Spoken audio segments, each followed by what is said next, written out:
네, 어제는 때이른 더위가 나타났습니다. 고온 현상으로 일부 지역의 낮 기온이 30도를 웃돌아 초여름 날씨를 보였는데요. 오늘은 전국에 또 비가 내리면서 다소 기온이 떨어지겠습니다.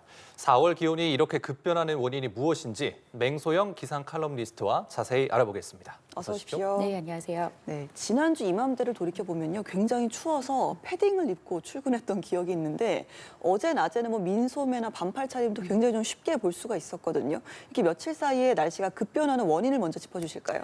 일단은 봄은 주인이 없는 계절입니다. 네. 주인이 없기 때문에 이렇게 차가웠다가도 네. 더웠다가도 할 수밖에 없는 게 봄의 특징인데요. 그래서 4계절 중에서도 가장 변덕스러운 날씨가 봄입니다. 그러니까 여름 같은 경우에는 이 북태평양의 중심을 둔 고기압이 덥고 습한 공기를 계속해서 불어넣는다면 네. 겨울 같은 경우에는 시베리아 대륙에서 확장하는 차고 건조한 공기의 영향이 지배적인 거죠. 그런데 이제 봄 같은 경우에는 겨울에서 여름으로 이제 전환하는 그런 계절이기 때문에 따뜻한 공기의 영향을 받을 때는 또 덥기도 하고, 그리고 주기적으로 찬 공기가 확장을 하게 될 경우에는 이제 추운 날씨가 나타나기 마련인데요. 문제는 이제 최근 들어서 그 날씨의 격차가 굉장히 크다는 거죠. 네. 그러니까 지난주 정말 주 초에는 중부 지역을 중심으로는 0도에서 5도 안팎까지 기온이 뚝 떨어졌습니다. 추웠어요. 네. 그리고 굉장히 차가운 공기 때문에 체감하는 온도는 영하권의 추위였기 때문에 저도 그때는 초겨울 외투를 좀 챙겨라. 네네. 3월 중순에 해당되는 그런 날씨였거든요. 근데 우리나라 상층으로 영하 30도 아래, 그러니까 겨울에 올 법한 그런 찬 공기가 내려왔기 때문인데요.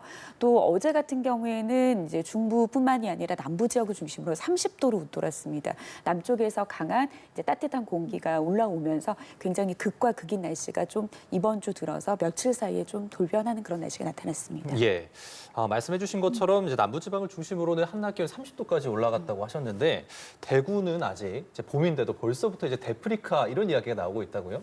맞습니다. 서울 같은 경우에도 어제나 그제 23도, 24도 정도의 기온을 보였는데 이것도 평년 이맘때에 나타났던 이제 기온보다도 한 5, 6도 정도 높은 기온인 거거든요. 그러니까 예. 보통 이맘때 같은 경우에는 중부지방 같은 경우에는 20도를 웃돌지 않는 예. 그런 기온이 나타나야 되는 게 일반적인 건데, 특히 이제 동해안 지역 중에서도 8곳은 30도가 웃돌았습니다. 예.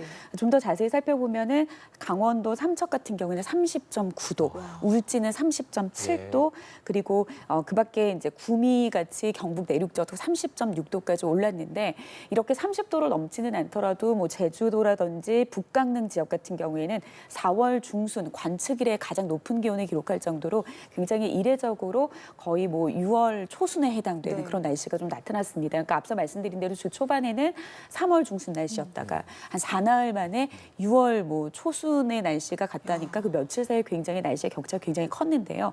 특히 이제 경상도, 영남 내륙을 중심으로 기온이 높게 올랐던 거는 워낙 공기 자체가 따뜻한 남풍 계열의 바람으로 인해서 이제 공기가 따뜻한 것도 있었지만, 특히 강원도나 영남 지역 같은 경우에는 모두 다 영자가 들어갑니다. 그 영이 고개라는 뜻이거든요. 네. 그러니까 이렇게 더운 공기가 고개를 한번 넘게 되면은 산맥으로 감싸고 있는 지역은 더 고온 건조해집니다. 그렇기 때문에 특히 영남과 동해안 지역을 중심으로 기온이 더 높게 치솟을 수밖에 없었죠. 예.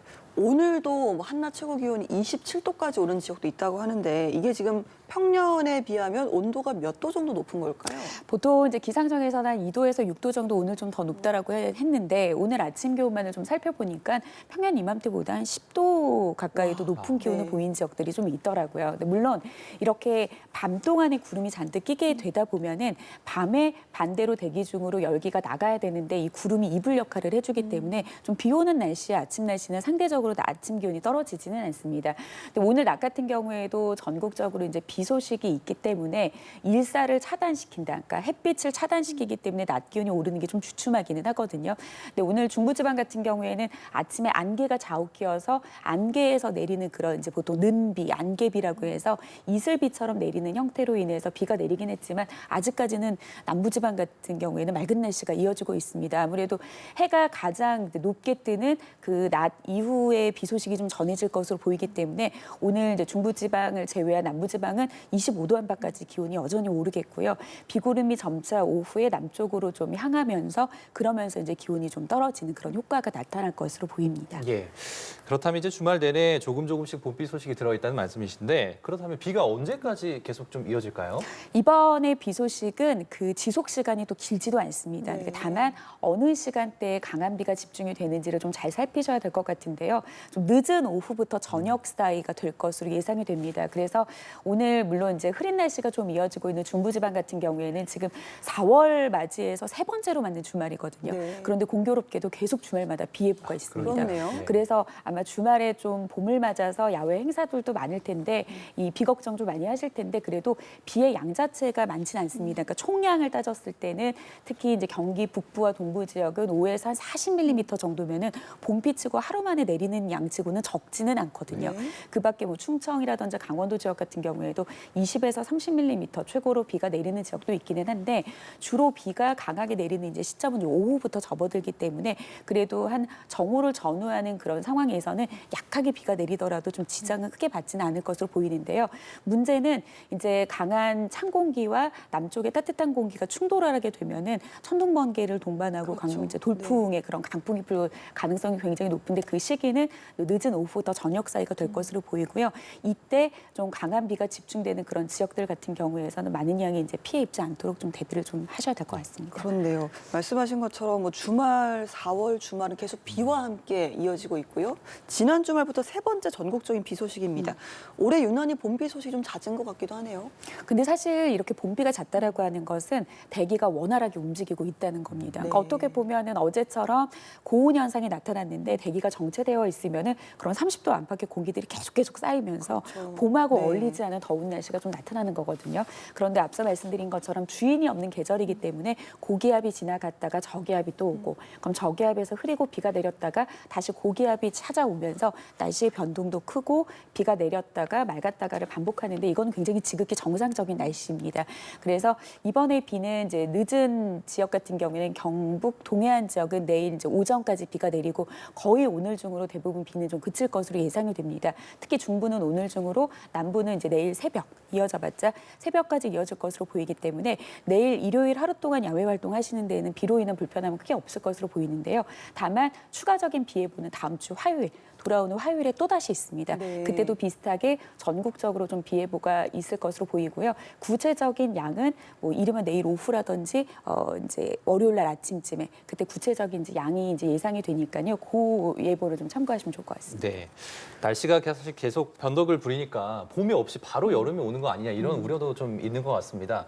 어떻게 여름이 바로 올까요? 아니면 봄 날씨가 좀 이어질까요? 뭐 이미 어제 30도 안팎까지 오른 거면 우리가 체감하기에 여름이기는 하겠죠. 그런데 이제 기상청에서 발표를 할 때 일시적으로 이렇게 고온 현상이 나타났다라고 해서 뭐 여름이라고 하지는 않고요. 보통은 이제 낮 최고 기온이 25도를 이제 웃도는 상태가 최소 9일 이상 이어졌을 때를 이제 네. 여름이라고 보기 때문에 이렇게 완전한 그 이제 여름을 기준으로 정하는 그런 날씨가 일주일이란 장기간 이어지는 거는 아직까지는 좀 기다리기는 해야 됩니다. 하지만 이렇게 좀 극과 극인 어떤 날씨의 형태들이 이제 나타나기 때문에 기온의 큰 변동폭에 좀 우리가 좀 건강을 좀 잘 살피셔야 될 것 같은데요.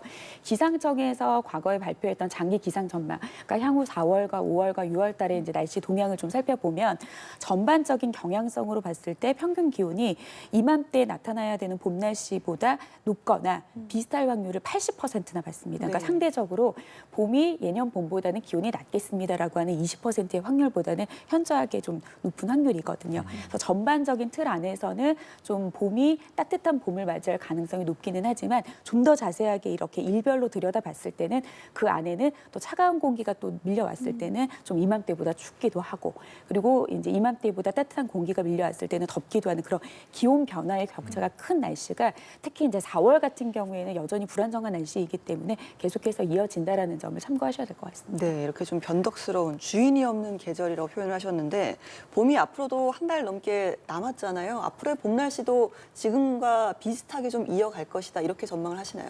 그렇죠. 그러니까 계속해서 좀 이제 일교차가 큰 그런 날씨가 좀 이어진다라고 보시면 될 것 같은데요. 이렇게 맑았다가 비가 오게 되면은 하루 사이에도 기온 변동은 나타날 수 있습니다. 그런데 맑은 날씨 안에서도 일교차가 큰 봄 날씨에 좀 대비를 좀 하셔야 되는 게 하늘이 맑게 되면은 낮 동안에는 일사가 강해집니다. 그러니까 그만큼 햇볕을 받는 시간과 그 양이 많아지기 때문에 낮 기온은 일사의 효과까지 더 더해지기 때문에 높게 오를 수밖에 없고요. 근데 밤이 되면은 반대로 지구 자체에서 낮 동안 받았던 열들을 대기 중에 방출을 하거든요. 그런데 밤 동안에도 맑은 날씨가 이어지게 될 경우에는 이 막아주는 그런 차단막이 없기 때문에 여과 없이 대기 중으로 방출을 하게 됩니다. 네. 이거를 이제 복사 냉각이라고 하는데 밤에는 복사 냉각이 강해지고 맑은 날씨로 인해서 낮에 낮에는 일사가 강해지기 때문에 하루 사이에 맑은 날일 때도 일교차가 굉장히 크게 벌어질 수 있습니다. 그러니까 보통 이맘때는 일교차는 물론 뭐 많이 벌어지면 벌어질수록 일교차가 크다라고 하는데 우리가 일교차로 인해서 건강을 상하거나 그 일교차로 인해서 지장을 받는 그런 온도는 15도를 전후해서 얼마나 그 간격이 벌어지냐이거든요. 그래서 일반적으로 일교차가 1도 이상 벌어질 때마다 소화기로 이제 소화기 질환을 겪어서 입원하는 환자, 내원하는 환자 수가 2%가 증가한다고 하고요. 네. 그리고 천식이라든지 신부전증 환자는 1에서 많게는 3% 정도 증가한다고 합니다. 그러니까 아무래도 일교차가 크게 벌어지게 되면은 항상 일정 체온을 유지하려고 하는 우리 몸이 에너지를 더 많이 써야 되는데 면역 기능을 하는 세포에게 줄 만한 에너지를 쓸 여력이 없는 겁니다. 그렇기 때문에 면역력이 자연스럽게 떨어지기 때문에 우리가 외부의 어떤 저항력이 떨어지면서 뭐 이제 호흡기 질환에도 문제가 있을 수도 있고 그다음에 뭐 소화기 질환에도 문제가 있을 수도 있으니까요. 이렇게 좀 기온 변화로 인해서 나타나는 뭐 날씨의 불편함도 있겠지만 건강 각별히 유의하게 잘 챙기셔야 되는 계절이라는 점 유념하셔야 될 것 같습니다. 네.